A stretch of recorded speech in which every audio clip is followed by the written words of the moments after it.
कहानी का शीर्षक बीरबल और रहस्यमयी अंगूठी। अध्याय 1। बाग में मिला खजाना। एक दिन सम्राट अकबर अपने शाही बाग में टहलने निकले। सूरज की रोशनी पेड़ों की झिलमिलाती छांवों से होकर जमीन पर पड़ रही थी और पक्षियों का कलरव वातावरण को मधुर बना रहा था। टहलते टहलते सम्राट की नजर एक चमकती हुई वस्तु पर पड़ी। अकबर ने झुककर उसे उठाया। यह एक बेशकीमती सोने की अंगूठी थी जिसमें एक बड़ा पन्ना जड़ा हुआ था। अंगूठी इतनी सुंदर और कीमती थी कि कोई भी उसे देखकर मोहित हो जाए। यह अंगूठी यहाँ कैसे आई? सम्राट ने खुद से प्रश्न किया। अगले ही पल उन्होंने पास में खड़े एक सेवक को बुलाया। यह अंगूठी किसकी है? पता लगाओ। यह तो शाही खजाने की वस्तु प्रतीत होती है। सेवक ने अंगूठी ली और खोज शुरू की। 3 दिनों तक पूरे महल, बाग और शहर में पूछताछ की गई, पर कोई भी इस अंगूठी का मालिक न निकला। अंततः अंगूठी को राज दरबार में लाकर रख दिया गया। अध्याय 2। दरबारी लालच में। अंगूठी की चमक ने दरबार के कई दरबारियों की नींद उड़ा दी। दरबार में एक दरबारी था जिसका नाम था सुलेमान। वह अकबर के दरबार में उच्च पद पर था, पर स्वभाव से लालची और चालाक। उसने मन में ठान लिया कि वह किसी भी कीमत पर उस अंगूठी को हासिल करेगा।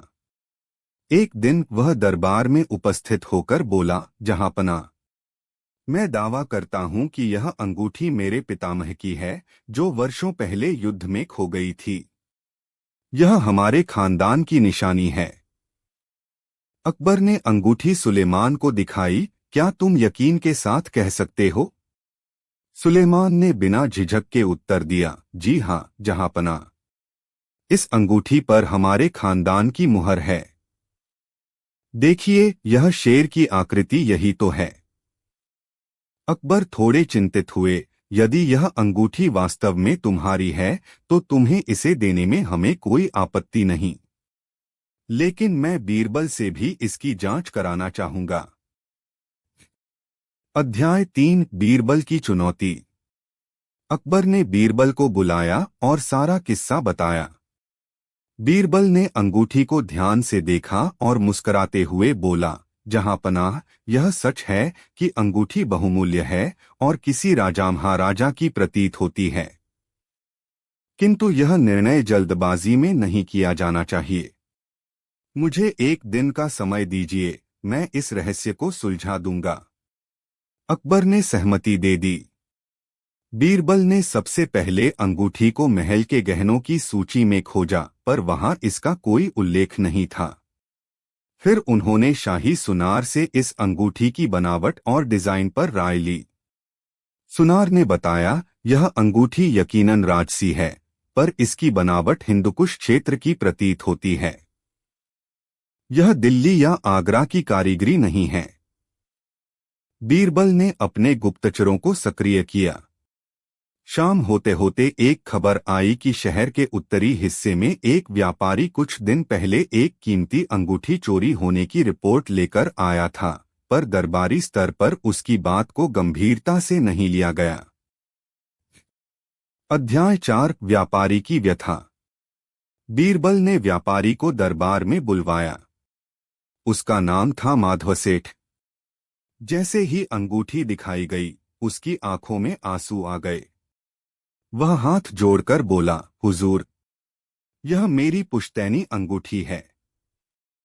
मैं इसे हमेशा पहनता था, लेकिन एक दिन मेरे घर में चोरी हो गई। मैंने कई बार अर्ज किया, पर किसी ने सुनी नहीं। अकबर ने पूछा, क्या तुम इसे साबित कर सकते हो? माधव सेठ बोला, जी हाँ, इस अंगूठी के भीतर की ओर मेरी पत्नी सरस्वती का नाम खुदा है। कृपया बीरबल जी से जांच कराइए।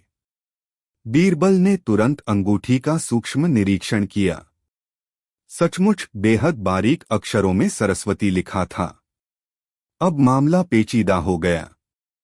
एक तरफ था दरबारी सुलेमान, जो अंगूठी को अपनी बता रहा था, दूसरी ओर एक व्यापारी जिसके पास एक सशक्त प्रमाण था। अध्याय 5 बीरबल की चाल। बीरबल समझ गए कि सुलेमान झूठ बोल रहा है, परंतु दरबार में उसे झूठा साबित करना इतना आसान नहीं था। अगर सीधे आरोप लगाया जाता तो वह बहाना बना सकता था। बीरबल ने एक योजना बनाई। अगले दिन दरबार में बीरबल ने घोषणा की, जहांपना, हमने गुप्त जांच कर ली है। यह अंगूठी एक खजाने का हिस्सा है जो हाल ही में खोदा गया था। इसे जिसने भी छुआ है उसके हाथ पर एक विशेष रसायन लग गया है। उस रसायन को केवल नींबू रस से पहचान सकते हैं। अगर हम हाथों पर नींबू मलेंगे तो वह स्थान नीला पड़ जाएगा। दरबारियों को मजा आने लगा। बीरबल ने सबसे पहले सुलेमान से कहा, आप कृपया आगे आइए और अपना हाथ दिखाइए। सुलेमान थोड़े डरे, लेकिन उन्हें यह बात मजाक जैसी लगी। वह बोले, बिल्कुल, मैं तैयार हूं। बीरबल ने सभी दरबारियों को एक एक करके नींबू मलवाया, परंतु सुलेमान ने चुपके से हाथ धो लिए। बीरबल ने चिल्लाकर कहा, रुकिए, सुलेमान ने पहले ही हाथ धो लिए हैं।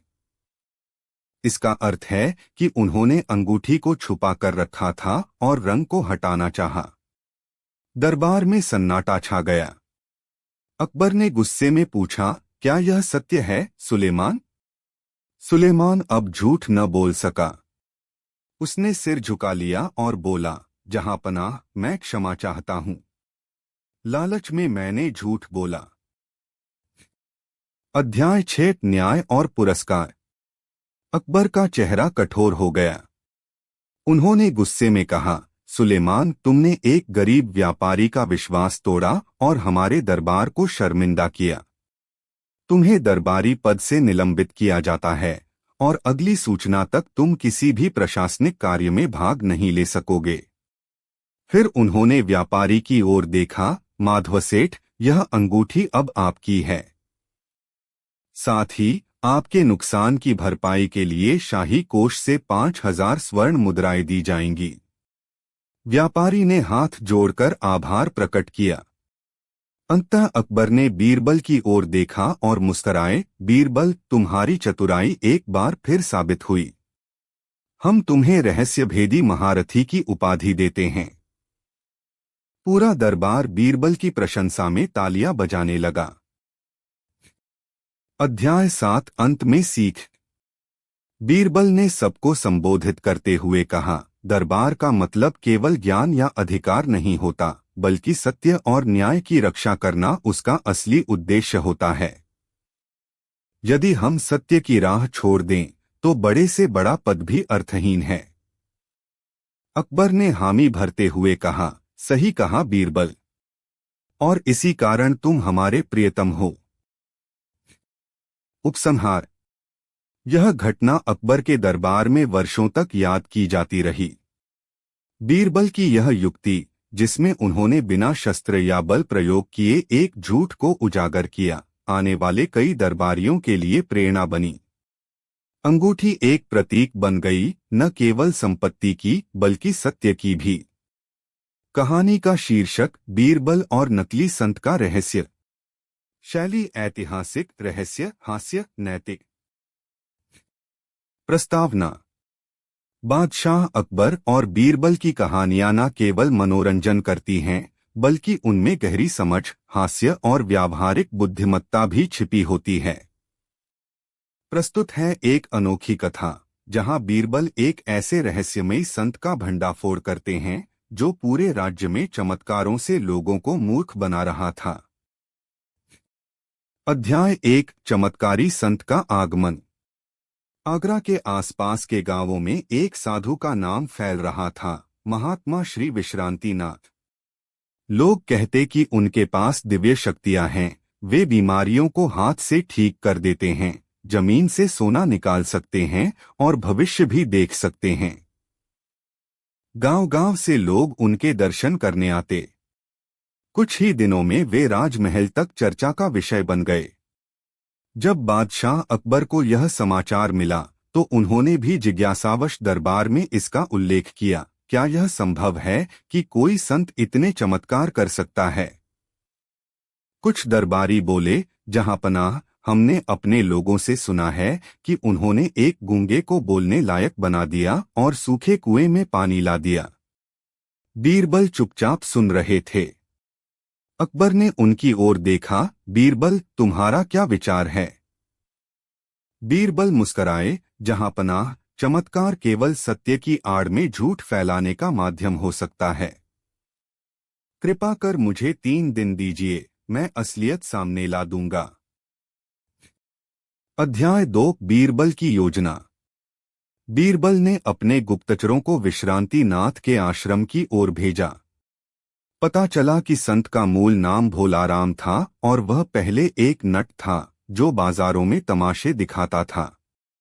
परंतु जब उसे चमत्कारों से अधिक धन और प्रसिद्धि मिलने लगी तो उसने संत बनने का नाटक शुरू कर दिया। बीरबल ने खुद साधु के भेष में जाकर उनके आश्रम में समय बिताया। वहां उन्होंने देखा कि संत की हर चमत्कारी शक्ति किसी न किसी चाल पर आधारित है। मसलन गूंगे को बोलने वाला व्यक्ति वास्तव में संत का ही आदमी था। कुएं में पानी भरने से पहले वहां रात को पानी डाला जाता था। बीरबल ने फैसला किया कि अब इस ढोंग को खत्म करना ही होगा, लेकिन इतने सीधे तौर पर नहीं, बल्कि एक कहानी में लपेटकर। अध्याय 3 महल में संत का आमंत्रण। अकबर ने आदेश दिया कि विश्रांति नाथ को राजमहल बुलाया जाए। जब संत महल पहुंचे तो दरबारियों ने उनका बड़े आदर से स्वागत किया। बादशाह ने उन्हें सोने की थाली में मिष्ठान दिए और आग्रह किया कि वे अपना कोई चमत्कार दिखाए। संत बोले, जहांपनाह, चमत्कार शक्ति का नहीं, श्रद्धा का विषय है। यदि आप श्रद्धा रखें तो मैं आपके जीवन के रहस्यों तक जान सकता हूं। अकबर मुस्कराए, तो बताइए, कल रात हमने क्या खाया? संत कुछ पल रुके, फिर बोले, आपने शाही पुलाव और आमरस खाया और रात में गुलाब जल से स्नान किया। अकबर चौंके, क्योंकि वह बात सच थी। लेकिन बीरबल ने ध्यान दिया कि रसोई के एक नौकर ने कुछ दिन पहले ही संत के आश्रम में भिक्षा दी थी। शक यकीन में बदलने लगा। अध्याय 4 बीरबल की चुनौती। बीरबल आगे बढ़े और बोले, हे संत, हम भी आपकी महानता पर विश्वास करना चाहते हैं। कृपा करके एक छोटा सा चमत्कार हमें दिखाइए। संत बोले, कहिए क्या करना है? बीरबल बोले, हमने अपने बगीचे में एक पिंजरे में तोता रखा है जो पिछले कई दिनों से बीमार है। कृपया उसे स्वस्थ कर दीजिए। संत बोले, ठीक है, ले आइए उसे। तोते को लाया गया। संत ने आंखें बंद कीं, मंत्र बुदबुदाए और पिंजरे की ओर हाथ बढ़ाया। तभी बीरबल ने अचानक कहा, 1 मिनट, हम इसे खुले पिंजरे से देखना चाहेंगे। तब पता चलेगा कि वह उड़ेगा भी या नहीं। संत सहमते हुए बोले, जैसी आपकी इच्छा। पिंजरा खोला गया, परंतु तोता एक मृत पुतला निकला। वह लकड़ी का था। दरबार में खामोशी छा गई। बीरबल बोले, हे संत, आप तो चमत्कार से मृत को जीवित करने वाले थे। यह तोता तो मरा नहीं, लकड़ी का था। फिर भी आप मंत्र पढ़ते रहे। अब सब समझ गए कि संत ढोंगी है। अध्याय 5 पर्दाफाश। बीरबल बोले, जहांपनाह, यह वही व्यक्ति है जो वर्षों पहले नगर में जादू दिखाता था। इसके चमत्कार केवल चालाकी और पूर्वनियोजित योजनाओं पर आधारित हैं। इसके लोगों ने महल के रसोइये से जानकारी ली, गांव वालों को लालच दिया और सब कुछ एक नाटक की तरह प्रस्तुत किया। बीरबल ने संत के पुराने साथियों को दरबार में बुलवाया, जिन्होंने सच को स्वीकार किया। अकबर को बहुत क्रोध आया, क्या तुमने हमारी प्रजा को धोखा देने का दुस्साहस किया? संत हाथ जोड़कर बोला, महाराज, मुझसे गलती हो गई। लोगों की श्रद्धा देखकर मैं बहक गया। अध्याय 6 अकबर का निर्णय और बीरबल की सीख। अकबर बोले, श्रद्धा को धोखे से जोड़ना महापाप है। तुम्हें नगर से निष्कासित किया जाता है और आश्रम को बंद कर सभी धन शाही कोष में जमा किया जाएगा। फिर उन्होंने बीरबल की ओर देखा, तुमने हमें एक बड़े धोखे से बचाया। राज्य की जनता को भी अब यह जानने मिलेगा कि आंख बंद करके किसी पर विश्वास करना कितना खतरनाक हो सकता है। बीरबल ने कहा, जहांपनाह, धर्म और चमत्कार के नाम पर अंधविश्वास फैलाना सबसे बड़ा पाखंड है। ज्ञान से बढ़कर कोई चमत्कार नहीं होता। अध्याय 7, जनता में जागृति।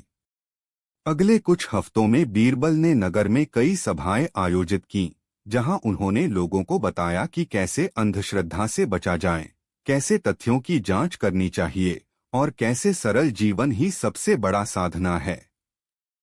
महल में एक दीवार पर शिलालेख खुदवाया गया, श्रद्धा जहां विवेक के साथ हो वही सच्चा विश्वास है। उपसंहार। बीरबल की सूझबूझ ने एक बार फिर साबित किया कि भले ही कोई कितनी भी चालाकी से झूठ को चमत्कार की पोशाक पहनाए, सत्य उसकी असलियत जरूर उजागर करता है। यह कहानी आगरा से दूर गांवों तक फैली और वर्षों तक लोग अपने बच्चों को सुनाते रहे, ताकि वे भी जान सकें कि चमत्कारों से अधिक जरूरी है विवेक और बुद्धि। कहानी का शीर्षक, बीरबल और न्याय की परीक्षा। प्रस्तावना। बादशाह अकबर और बीरबल की जोड़ी भारतवर्ष के इतिहास में बुद्धिमत्ता, हास्य और न्याय का प्रतीक मानी जाती है। बीरबल की कहानियां हमें न केवल मनोरंजन प्रदान करती हैं, बल्कि जीवन के गहरे सत्य और नैतिक मूल्यों की भी शिक्षा देती हैं।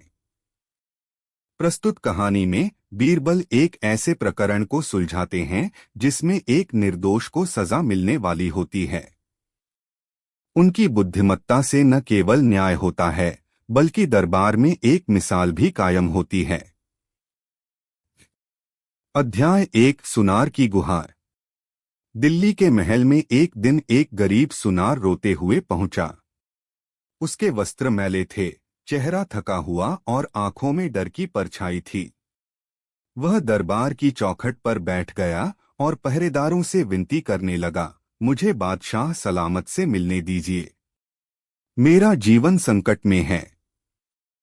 पहरेदारों ने उसकी दशा देखकर सूचना दरबारी को दी और थोड़ी ही देर में बादशाह अकबर के आदेश पर उसे दरबार में लाया गया।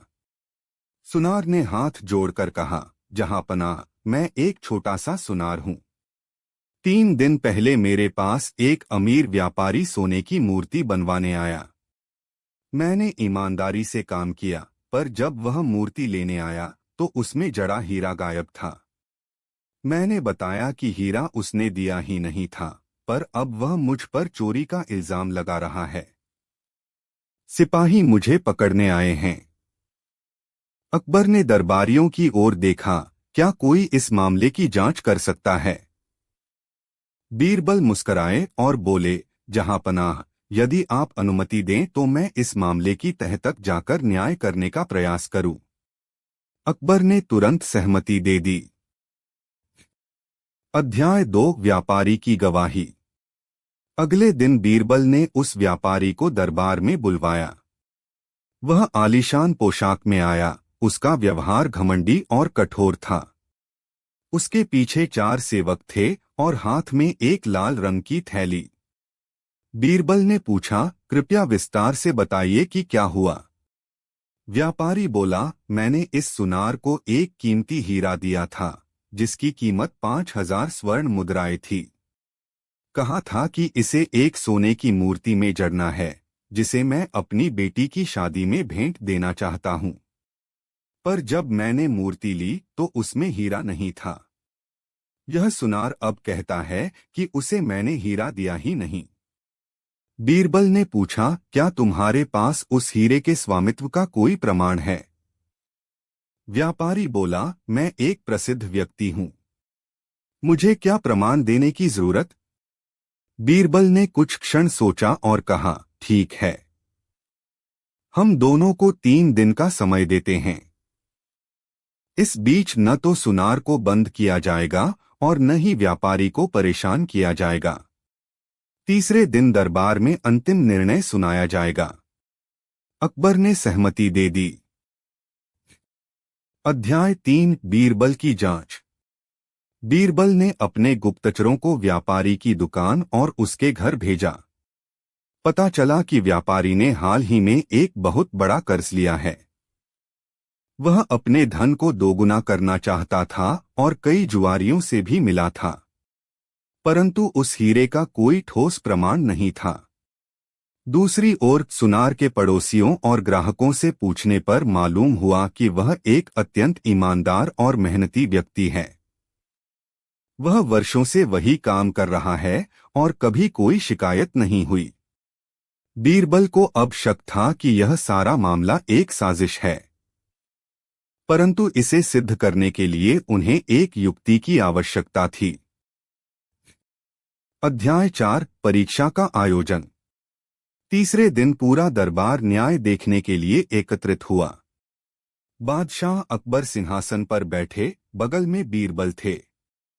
व्यापारी और सुनार दोनों उपस्थित थे। बीरबल बोले, हमने इस विषय की गहन जांच की है और अब हम एक अंतिम परीक्षा द्वारा सत्य को प्रकट करेंगे।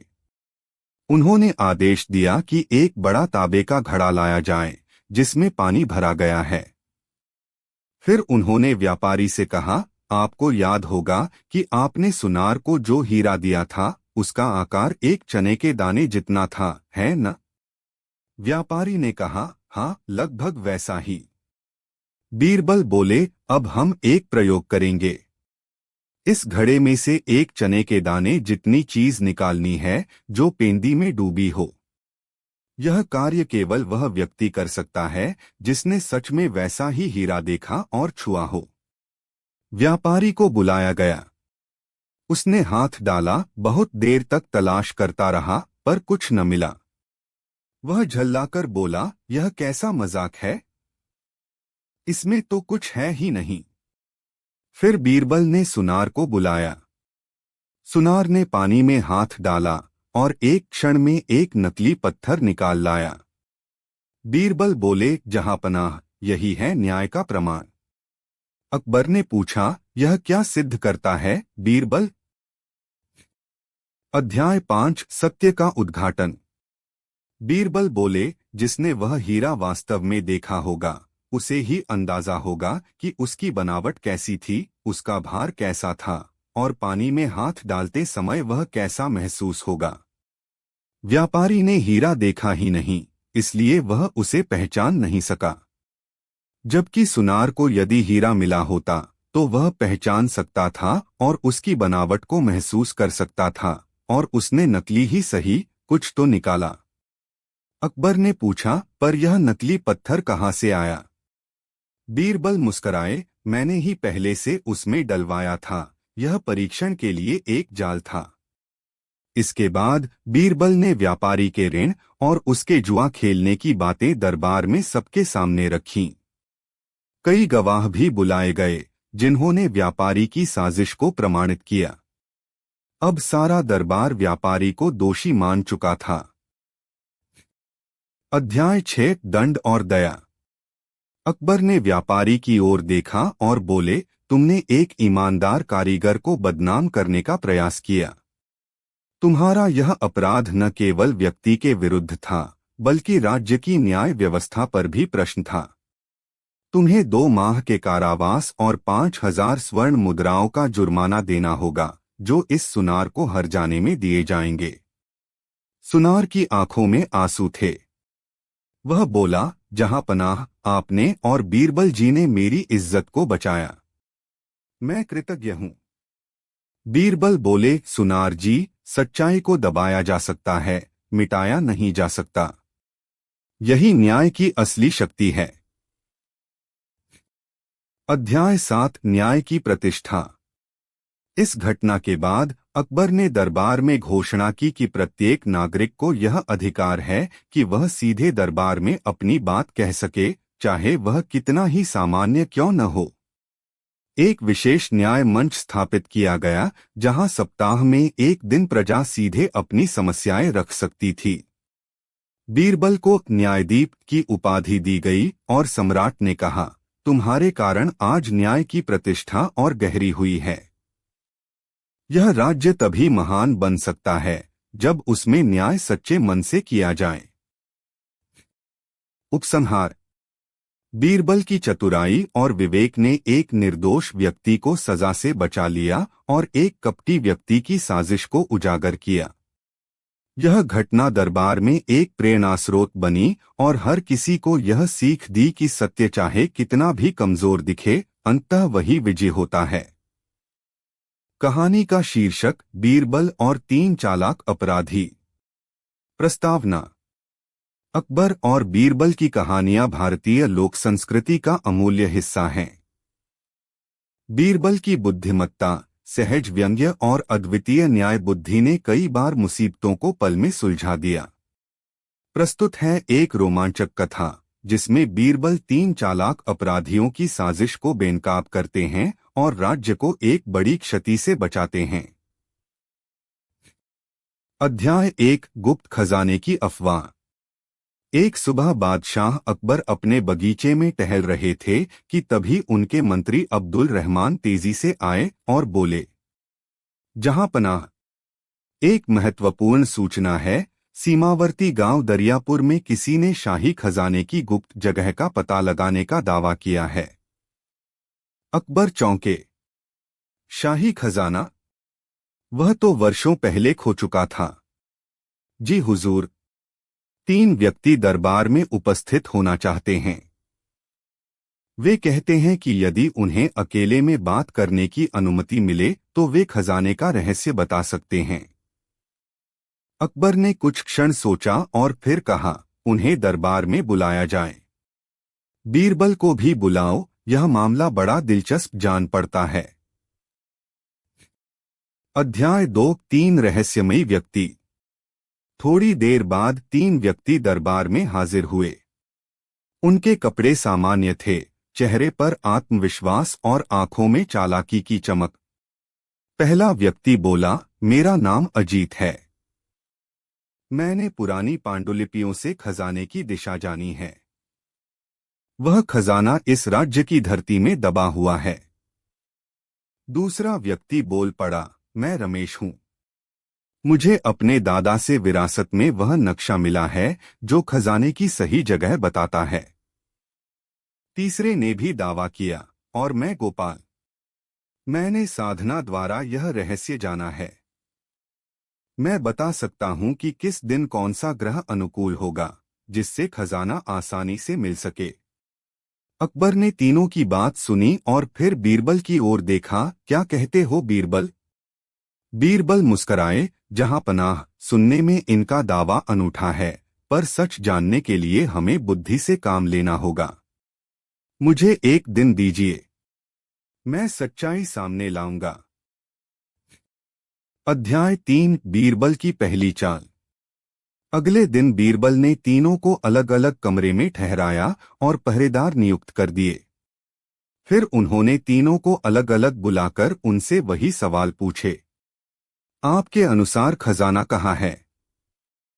अजीत बोला, राजमहल के पीछे पीपल के पेड़ के नीचे। रमेश बोला, दरियापुर के पुराने शिव मंदिर के पास। गोपाल बोला, खजाना नक्षत्रों के अनुसार 2 दिन बाद उस वीरान टीले में प्रकट होगा जो दक्षिण में है। तीनों की बातों में विरोध था। बीरबल समझ गए कि इनमें कुछ न कुछ गड़बड़ है। फिर उन्होंने तीनों को एक ही कमरे में बुलाया और कहा, आप तीनों की बात अलग अलग है, फिर भी आप दावा कर रहे हैं कि एक ही खजाने की जानकारी है। अजीत हंसते हुए बोला, खजाना तो एक ही है, पर रास्ते अलग अलग हैं। बीरबल ने कहा, अच्छा, तो कल सुबह हम आपके बताए तीनों स्थानों की खुदाई करवाएंगे। अगर खजाना मिला तो तुम सबको इनाम मिलेगा, पर अगर झूठ निकला तो। और वह चुप हो गए। तीनों अपराधी थोड़े असहज हो गए, लेकिन बात संभाल ली। अध्याय 4 रात की चालबाजी। रात को बीरबल ने गुप्तचरों को लगाया और तीनों की गतिविधियों पर नजर रखी। मध्यरात्रि के समय गुप्तचरों ने सूचना दी कि तीनों व्यक्ति आपस में मिले थे और आपसी बातचीत में यह तय कर रहे थे कि खजाने की खुदाई से पहले किसी एक स्थान पर नकली खजाना रख देना चाहिए ताकि दरबार को भ्रमित किया जा सके। बीरबल को अब पूरा यकीन हो गया कि यह तीनों एक गिरोह के सदस्य हैं जो शाही खजाने के नाम पर दरबार से धन या मान्यता प्राप्त करना चाहते हैं। अगली सुबह उन्होंने अपनी योजना बनाई। अध्याय 5 बीरबल की असली परीक्षा। अगली सुबह दरबार में बड़ी भीड़ थी। तीनों स्थानों पर खुदाई शुरू होनी थी। बीरबल ने सभी स्थानों पर खुदाई के लिए सिपाहियों को भेजा, पर एक विशेष बात कही। तीनों स्थानों से खुदाई करवाकर मिट्टी दरबार में लाओ। खजाना मिले तो यहीं उद्घाटन होगा। तीनों अपराधी आपस में नजरें चुराने लगे। कुछ घंटे बाद तीनों स्थानों की खुदाई की गई मिट्टी दरबार में लाई गई। किसी भी स्थान से कोई खजाना नहीं मिला। बीरबल ने मुस्कराते हुए कहा, खजाना न मिलने के दो ही कारण हो सकते हैं, या तो खजाना वहां है ही नहीं, या आप सब झूठ बोल रहे हैं। अकबर बोले, तो अब क्या किया जाए? बीरबल बोले, मैंने एक उपाय किया है। इनकी बातों की सच्चाई जानने के लिए मैंने खुदाई से पहले तीनों स्थानों पर गीली मिट्टी में एक विशेष रसायन मिलवाया था। यदि किसी ने रात को वहां खुदाई की होगी या नकली खजाना गाड़ने की कोशिश की होगी तो उनके हाथ पर वह रसायन नीला पड़ जाएगा, जो केवल चूने के पानी से दिखेगा। फिर बीरबल ने सिपाहियों से कहा, इन तीनों के हाथ धोकर लाओ। जैसे ही उनके हाथों को चूने के पानी में डाला गया, तीनों के हाथों की उंगलियां नीली हो गईं। अब कोई शक नहीं रहा। अध्याय 6 सच्चाई का उजागर होना।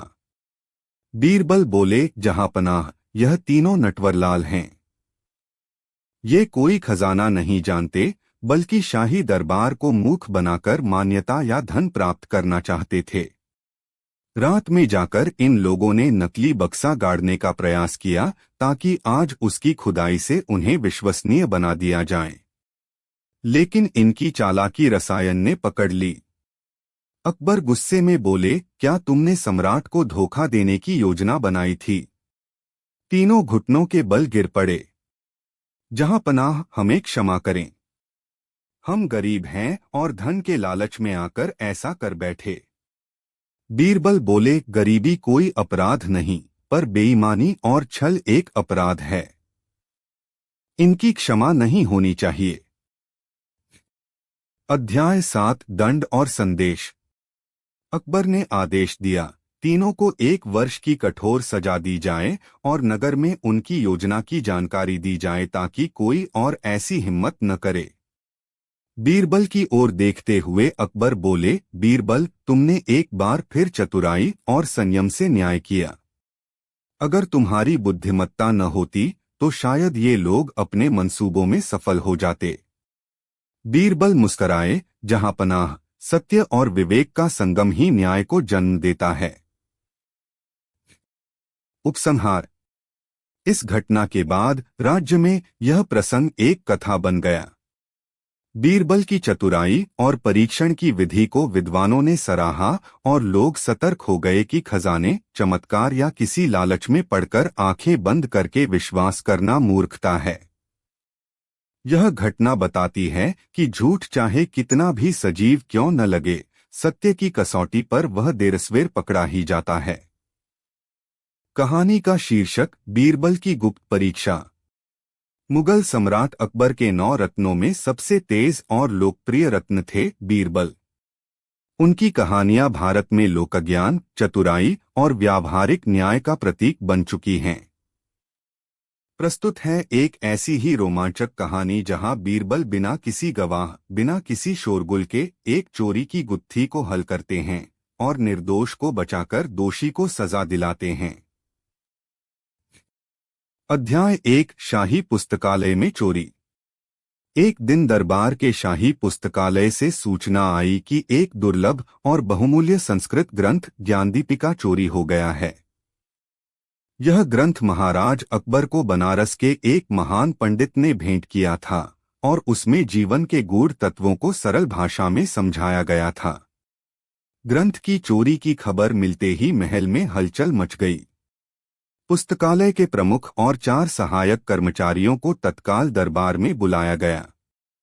अकबर ने गुस्से में पूछा, राज्य का सबसे दुर्लभ ग्रंथ गायब हो गया और तुम्हें पता भी नहीं चला। पुस्तकालयाध्यक्ष हाथ जोड़कर बोले, हुजूर, हम हर दिन गिनती करते हैं। यह घटना पिछले 3 दिनों के भीतर ही हुई है। अकबर ने बीरबल की ओर देखा, इस घटना का हल केवल तुम ही कर सकते हो। बिना साक्ष्य, बिना गवाह इस चोरी की गुत्थी को सुलझाओ। बीरबल ने झुककर कहा, जहांपनाह, मुझे 3 दिन का समय दीजिए। मैं पुस्तक, चोर और उसके इरादे तीनों का पता लगाऊंगा। अध्याय 2 बीरबल की सूझबूझ। बीरबल ने सबसे पहले पुस्तकालय के 4 सहायकों से अलग अलग बात की। उन्होंने कोई कठोर प्रश्न नहीं पूछा, केवल सामान्य बातें की, कौन किस समय आता है, कौन देर तक रुकता है, किसे किस विषय की पुस्तकें प्रिय हैं, आदि। बातों में बीरबल को एक सहायक कमरुद्दीन संदिग्ध लगा।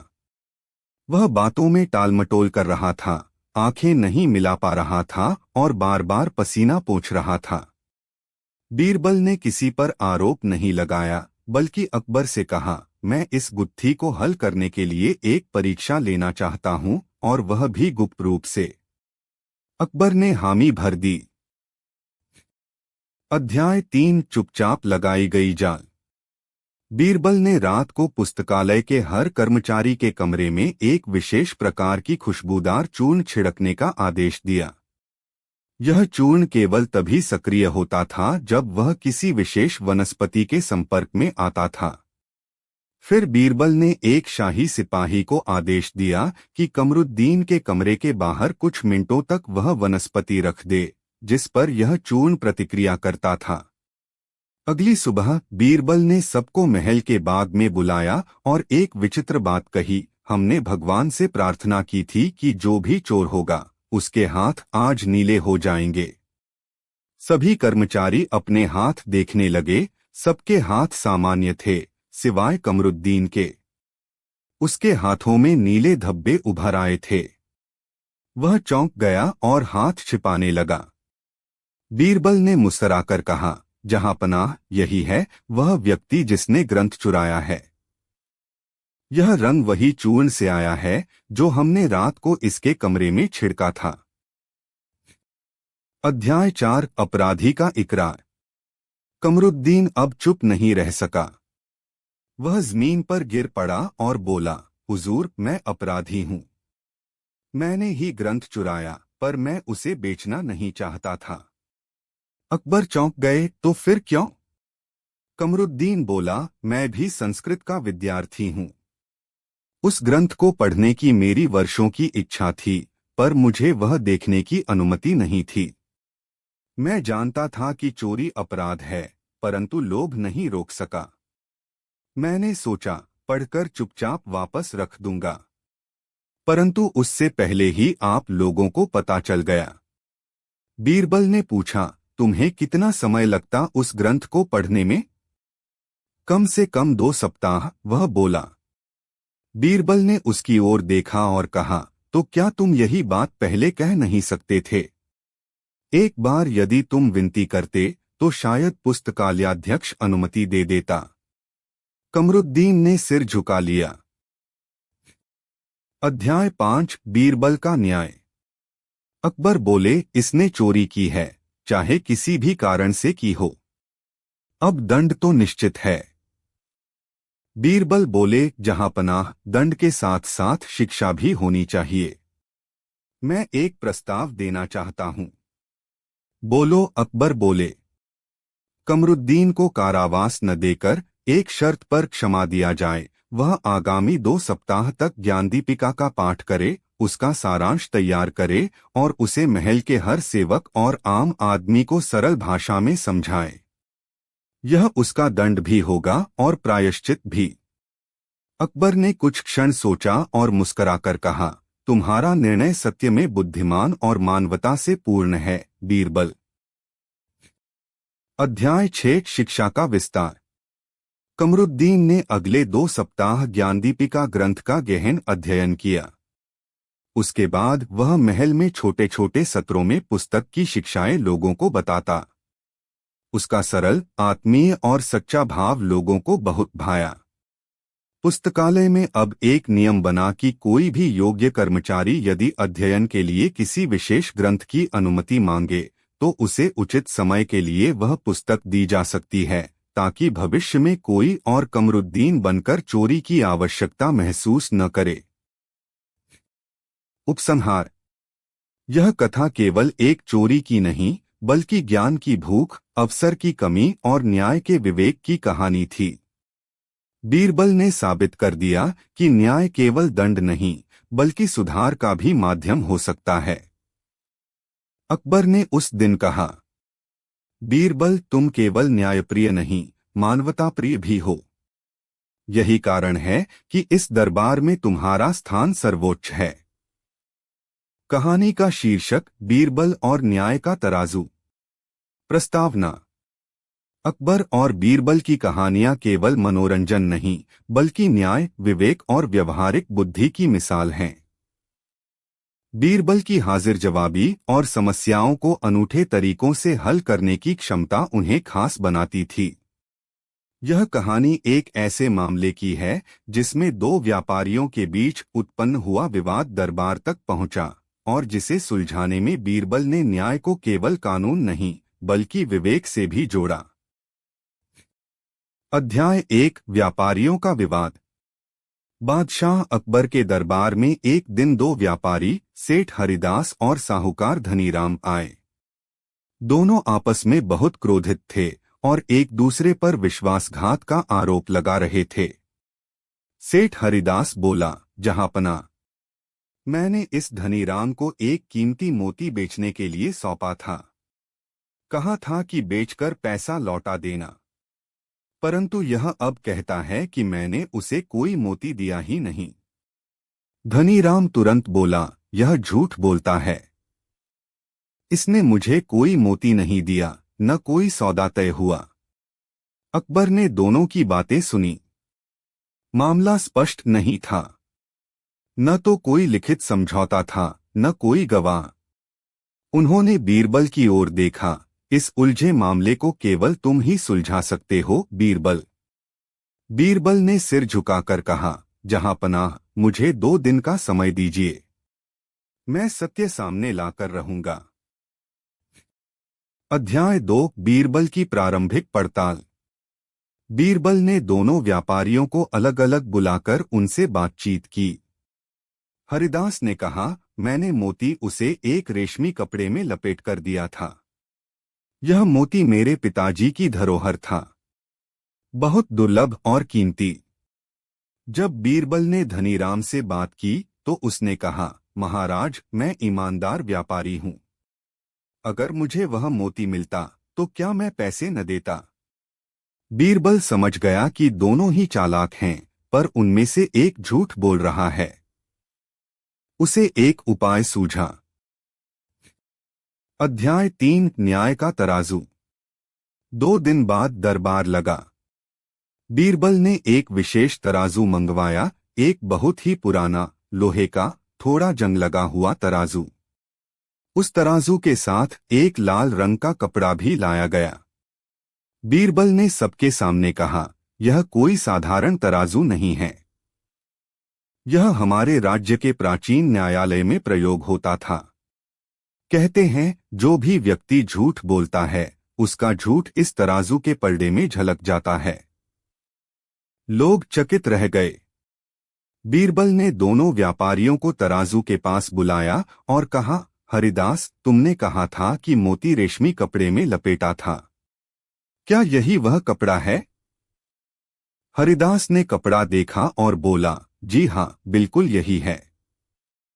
बीरबल ने मुस्कराते हुए कहा, अच्छा, अब हम सत्य जानते हैं। धनीराम चौंक गया, पर इसमें ऐसा क्या देखा आपने? बीरबल बोले, धनीराम, अगर तुम्हें मोती कभी नहीं मिला तो तुम इस कपड़े को पहचान भी नहीं सकते। और हरिदास, यदि यह कपड़ा वास्तव में तुम्हारा था तो उस पर तुम्हारी दुकान का निशान होता, जो इसमें नहीं है। अब दोनों सन्न रह गए। अध्याय 4, बीरबल की परीक्षा। बीरबल बोले, अब हम दोनों की परीक्षा करेंगे। दोनों तराजू के पास आए और अपनी बात दोहराए। हरिदास ने कहा, मैंने मोती उसे सौंपा था। धनीराम बोला, मैंने कोई मोती नहीं लिया। बीरबल बोले, अब तराजू का निर्णय सुनिए। यदि कोई झूठ बोल रहा है तो उसका पलड़ा नीचे झुक जाएगा। सबकी निगाहें तराजू पर थीं। बीरबल ने केवल प्रतीक रूप में दोनों से एक एक छोटा पत्थर तराजू में रखने को कहा, जो उनके कथन का प्रतीक माना गया। जब दोनों ने पत्थर रखे तो बीरबल ने चुपचाप अपने सेवक को संकेत किया, जिसने छुपे तरीके से उस व्यक्ति के पलड़े में थोड़ा वजन और रख दिया जिसे बीरबल दोषी मानते थे, और वह पलड़ा झुक गया। बीरबल बोले, देखिए, झूठ का पलड़ा भारी हो गया। अब लोग समझ नहीं पा रहे थे कि यह कैसे संभव हुआ। अध्याय 5, सत्य का उद्घाटन। बीरबल मुस्कराए और बोले, यह तराजू कोई जादुई यंत्र नहीं, परंतु झूठ को उजागर करने का प्रतीक है। असल बात यह है कि जब मैंने धनीराम से कपड़े को पहचानने को कहा तो वह झिझक गया, फिर भी उसने हाँ नहीं कहा। लेकिन हरिदास ने तुरंत कह दिया, यह वही कपड़ा है, जबकि यह कपड़ा नकली था जो मैंने खुद बनवाया था। इससे साफ हो गया कि हरिदास झूठ बोल रहा है। अब दरबार में सन्नाटा था। बीरबल बोले, धनीराम निर्दोष है। हरिदास ने झूठा मामला बनाकर उसे फंसाने की कोशिश की। अकबर ने गंभीर स्वर में कहा, हरिदास, तुमने न केवल झूठ बोला बल्कि न्याय का अपमान किया। तुम्हें 2 वर्ष की सजा दी जाती है और 500 स्वर्ण मुद्राएं धनीराम को क्षतिपूर्ति के रूप में देनी होंगी। अध्याय 6, न्याय की मिसाल। इस घटना के बाद बीरबल की बुद्धिमत्ता और न्यायप्रियता की चर्चा पूरे राज्य में होने लगी। लोग न्याय के तराजू की बात करते और बीरबल के प्रतीकात्मक प्रयोग को याद रखते। अकबर ने दरबार में घोषणा की, हमारे राज्य में सत्य को सजा नहीं और झूठ को दया नहीं। और जब तक हमारे पास बीरबल जैसा सलाहकार है, न्याय अंधा नहीं बल्कि विवेकशील है। उपसंहार। यह कहानी सिखाती है कि कभी-कभी न्याय केवल साक्ष्यों से नहीं बल्कि तर्क और प्रतीकों के सहारे भी किया जा सकता है। बीरबल का न्याय न केवल दोषी को दंड देता है बल्कि निर्दोष को प्रतिष्ठा भी लौटाता है। कहानी का शीर्षक, बीरबल और गुप्त दानदाता। अकबर और बीरबल की जोड़ी भारत की लोक संस्कृति में प्रसिद्ध है। इनकी कहानियां न केवल मनोरंजक होती हैं बल्कि जीवन की गहरी सीख भी देती हैं। प्रस्तुत है एक ऐसी ही कहानी जिसमें बीरबल एक रहस्यमयी घटना को चतुराई से सुलझाकर बादशाह अकबर को प्रभावित करते हैं और राज्य में न्याय की स्थापना करते हैं। अध्याय 1, रहस्यमयी दान। एक दिन अकबर के दरबार में राजधानी के एक प्रसिद्ध मंदिर के पुजारी आए। वे चिंतित थे और बोले, जहां पनाह, पिछले 5 दिनों से हमारे मंदिर के द्वार पर हर सुबह एक थैली में सोने के सिक्के रखे मिल रहे हैं। कोई नहीं जानता उन्हें कौन रखता है। मंदिर में आए धन का हिसाब रखना हमारी जिम्मेदारी है और यह रहस्य हमें बेचैन कर रहा है। अकबर चौंके। क्या किसी ने उसे आते जाते देखा नहीं? पुजारी ने कहा, हमने कई बार रात में पहरा लगाया पर कोई नहीं दिखा। वह व्यक्ति बेहद चुपके से आता है। अकबर ने दरबार की ओर देखा और कहा, ऐसी रहस्यमयी भक्ति की जांच अब बीरबल ही करेगा। बीरबल ने हाथ जोड़कर कहा, जहांपनाह, यह काम मुझे सौंप दीजिए। मैं सच्चाई जरूर सामने लाऊंगा। अध्याय 2 बीरबल की योजना। बीरबल ने सबसे पहले मंदिर का निरीक्षण किया। रात को वहां रुकने का निर्णय किया। उन्होंने 2 विश्वस्त सिपाहियों को मंदिर के सामने अलग अलग छिपने का आदेश दिया, ताकि यदि कोई व्यक्ति रात में आता है तो पकड़ में आ सके। रात भर सबने निगरानी की, पर कोई नहीं आया। सुबह जब पुजारी मंदिर खोलने पहुंचे तो देखा कि मंदिर के द्वार पर एक बार फिर वही थैली रखी थी, जिसमें 10 स्वर्ण मुद्राएं थीं। बीरबल चकित रह गए। ऐसा कैसे हो सकता था? सारी रात निगरानी रही, फिर भी वह व्यक्ति आया और किसी को पता तक नहीं चला। अब बीरबल ने योजना बदली। अध्याय 3 छिपे कैमरे की युक्ति।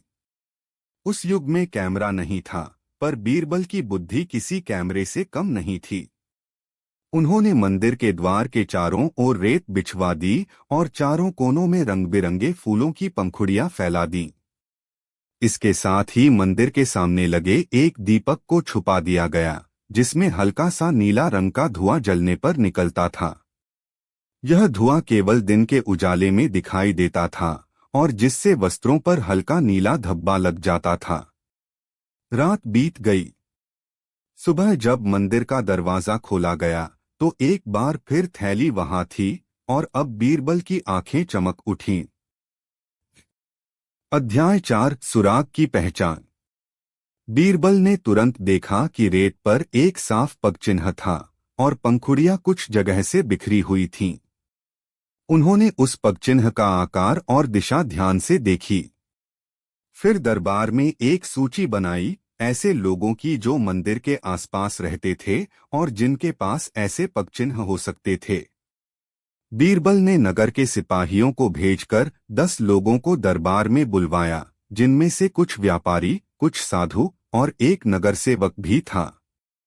बीरबल ने एक बहुत सीधा सा आदेश दिया, इन सभी से एक एक वस्त्र मंगवाए जाएं जो उन्होंने रात में पहने थे। जब वस्त्र आए तो बीरबल ने अपनी विशेष रंग प्रतिक्रिया विधि से जांच की। केवल एक व्यक्ति का वस्त्र नीला धब्बेदार निकला और वह था वही नगर सेवक। अध्याय 5 सच्चाई का सामना। बीरबल ने मुस्कुराकर नगर सेवक से पूछा, तुम हर रात मंदिर क्यों जाते हो? नगर सेवक ने पहले तो इनकार किया, फिर कुछ देर बाद हाथ जोड़कर बोला, महाराज, मैं चाहता था कि मेरा नाम न आए, इसलिए मैं रात को चुपके से मंदिर जाता था और दान रख आता था। यह मेरा निजी पुण्य था। अकबर ने पूछा, परंतु क्यों इतनी गुप्तता? नगर सेवक ने सिर झुकाकर उत्तर दिया, जहांपनाह, मैं बचपन से चाहता था कि मेरे पास धन हो तो मैं धर्म के लिए दान करूं। अब जब थोड़ा साधन हुआ तो मैं यह काम चुपचाप करना चाहता था, बिना नाम बिना यश। बीरबल बोले, दान का सच्चा स्वरूप वही है जो दिखावे से परे हो, परंतु राज्य में रहस्यमय गतिविधियां शंका का कारण बनती हैं। हमें आपकी भावना की सराहना है, परंतु व्यवस्था के लिए स्पष्टता भी आवश्यक है। अध्याय 6 अकबर का निर्णय।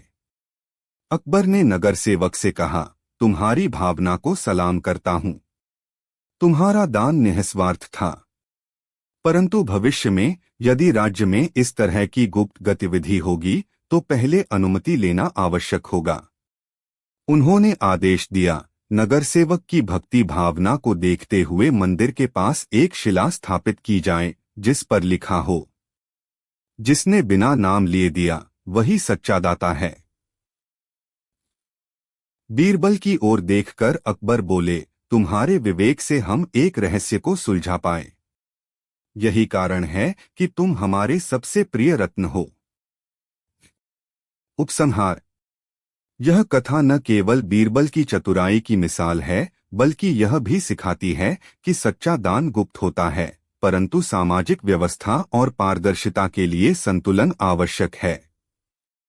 बीरबल ने सच्चाई को उजागर करके राज्य में शांति, विश्वास और न्याय की स्थापना की। कहानी का शीर्षक बीरबल और नकली फकीर का भेद। प्रस्तावना। मुगल सम्राट अकबर और उनके सबसे प्रिय मंत्री बीरबल की कहानियां भारत की लोक कथाओं में अमर हैं। बीरबल की चतुराई और न्यायप्रियता के अनेक किस्से आज भी प्रेरणा देते हैं। प्रस्तुत है एक रोचक कथा जिसमें बीरबल ने एक चालाक और छलिया फकीर की साजिश को उजागर कर पूरे राज्य को भ्रम और अंधविश्वास से बचाया। अध्याय 1। अजीब चमत्कार की चर्चा। एक दिन बादशाह अकबर के दरबार में सूचना आई कि नगर के बाहरी क्षेत्र में एक फकीर आकर बैठा है जो लोगों को चमत्कार दिखा रहा है। कहा जा रहा था कि वह लोगों की बीमारियां ठीक कर देता है, सोने की मुहरें पैदा कर देता है और भविष्य भी बता देता है। कुछ ही दिनों में उस फकीर की ख्याति चारों ओर फैल गई। अमीर गरीब सब उसके पास जाने लगे। कई दरबारी भी उसकी तारीफ करते हुए दरबार में बोले, जहां पनाह वह फकीर कोई साधारण व्यक्ति नहीं लगता, उसमें कोई दैवी शक्ति है। अकबर ने उत्सुकतावश कहा, ऐसा व्यक्ति राज्य में है और हमें पता ही नहीं। बीरबल, तुम जाकर उसकी सच्चाई जानो। बीरबल मुस्कराए, हुजूर, मैं कल सुबह ही फकीर से मिलने जाऊंगा। देखता हूं कि उसकी शक्तियां कितनी सच्ची हैं और कितनी मायावी। अध्याय 2। फकीर से मुलाकात। अगली सुबह बीरबल साधारण वेश में नगर के बाहर उस स्थान पर पहुंचे जहां फकीर बैठा था। भीड़ लगी थी। लोग उसके सामने झुकते, कुछ चढ़ावा चढ़ाते और फिर उससे दुआ मांगते। बीरबल ने भी अपनी पगड़ी उतार दी और एक सामान्य व्यक्ति की तरह लाइन में लग गए। जब उनकी बारी आई तो फकीर ने कहा, तुम्हारे माथे पर चिंता की रेखाएं हैं। तुम्हारा भविष्य अंधकारमय है, परंतु मेरी कृपा से तुम्हारा संकट दूर हो सकता है। बीरबल ने झुककर कहा, मालिक, क्या कृपा होगी? फकीर ने आंखें मूंदी और बोला, 5 स्वर्ण मुद्राएं रख दो और मेरी झोली में एक सफेद कपड़ा डाल दो। फिर देखना तुम्हारा भाग्य कैसे पलटेगा। बीरबल को संदेह और गहराता गया। उन्होंने आदेश मानने का नाटक किया और वहां से हट गए। अध्याय 3। बीरबल की योजना। दरबार लौटते ही बीरबल ने अकबर को बताया, जहां पनाह वह फकीर कोई सिद्ध महात्मा नहीं बल्कि ठग है। उसकी बातों में भ्रम, लालच और डर छिपा हुआ है। मैं एक योजना बनाकर उसे बेनकाब करूंगा। अकबर ने मुस्कुराकर कहा, बीरबल, तुम्हारी योजनाओं का तो जवाब नहीं। कहो क्या करना है? बीरबल ने कुछ सिपाहियों को गुप्त आदेश दिए और अगले दिन के लिए एक खेल रचाया। अध्याय 4। फकीर की परीक्षा। अगले दिन बीरबल फिर उसी स्थान पर गए, इस बार एक अमीर व्यापारी का रूप धारण करके। उन्होंने जेवर पहने, चमकते वस्त्र और हाथ में एक भारी थैली। उन्होंने फकीर के सामने जाकर कहा, मुझे सुना है आप सोने की मुहरें पैदा कर सकते हैं। मेरी इच्छा है कि मैं अपनी बेटी की शादी में 100 मुहरें दूं, पर मेरे पास केवल 10 हैं। कृपा करके 100 कर दें। फकीर मुस्कराया और बोला, संभव है, परंतु पहले तुम्हें अपना विश्वास दिखाना होगा। मेरी कुटिया में चलो और अपनी थैली मेरे चरणों में रख दो। बीरबल ने थैली रख दी। फकीर ने आंखें मूंद लीं, कुछ मंत्र पढ़े और फिर बोला, मुहरें 3 दिन में 100 हो जाएंगी, तब आकर इन्हें ले जाना। बीरबल ने सिर झुकाया और चुपचाप वहां से लौट आए। अध्याय 5। रहस्य का पर्दाफाश। उस रात बीरबल ने सिपाहियों को आदेश दिया कि वे छिपकर फकीर की गतिविधियों पर नजर रखें। मध्यरात्रि को फकीर अपनी कुटिया से बाहर निकला, थैली को लेकर पीछे बने एक गड्ढे में गया और कुछ दबा आया। सिपाहियों ने बीरबल को सूचना दी। अगली सुबह बीरबल दरबार पहुंचे और बोले, जहां पनाह समय आ गया है, अब उस फकीर का पर्दाफाश होगा। अकबर ने दरबारियों के साथ चलने का आदेश दिया। पूरा लावलश्कर नगर के बाहर फकीर के पास पहुंचा। बीरबल ने कहा, इस व्यक्ति ने मेरी थैली ली थी। कहा था वह सोने की 100 मुद्राएं बना देगा। आइए उसकी झोली देखें। फकीर घबराया। उसने कहा, महाराज, वह प्रक्रिया अधूरी है। आप अधीर हो रहे हैं। बीरबल ने हंसते हुए कहा, तुम्हारा अधूरा सच अब पूरा हो जाएगा। उन्होंने इशारा किया और सिपाहियों ने गड्ढे को खोदा। वहां से वही थैली मिली और उसमें कुछ भी नहीं था। बीरबल बोले, झूठ के जादू का अंत अब हुआ। अध्याय 6 अपराधी को दंड। अकबर ने फकीर से पूछा, तुम्हें क्या लगता था कि जनता मूर्ख है और हम भी तुम्हारे भ्रम में फंस जाएंगे? फकीर अब कांप रहा था। वह बोला, महाराज, मैं मजबूर था। मुझे खाना नहीं मिलता था। यह सब पेट पालने के लिए करता था। बीरबल बोले, जरूरतमंद को राज्य सहायता देता है पर ठगने का अधिकार नहीं देता। तुमने धर्म का भी अपमान किया और जनता के विश्वास का भी। अकबर ने आदेश दिया, इस व्यक्ति को नगर से बाहर निकाल दिया जाए और यह सूचना नगर में दी जाए कि कोई भी चमत्कार की बातों पर आंख मूंदकर विश्वास न करे। अध्याय 7 बीरबल की सीख। बीरबल ने दरबार में कहा, जहां पनाह, जनता की सबसे बड़ी कमजोरी है डर और लालच। ठग इसी का फायदा उठाते हैं। हमें चाहिए कि हम ज्ञान फैलाएं ताकि लोग अंधविश्वास में न फंसें। अकबर ने उनकी पीठ थपथपाई और कहा, बीरबल, तुमने आज फिर साबित किया कि विवेक, साहस और धैर्य से कोई भी रहस्य सुलझाया जा सकता है। तुम केवल एक मंत्री नहीं, प्रजाजनों के रक्षक भी हो। उपसंहार। इस घटना के बाद राज्य में एक विशेष अभियान चलाया गया, ज्ञान और विवेक का जागरण। बीरबल के नेतृत्व में जगह-जगह शिक्षकों को नियुक्त किया गया, जो लोगों को समझाते कि चमत्कार से नहीं, प्रयास और ईमानदारी से जीवन संवरता है। और इस प्रकार बीरबल ने केवल एक फकीर को नहीं, बल्कि अंधविश्वास को हराया।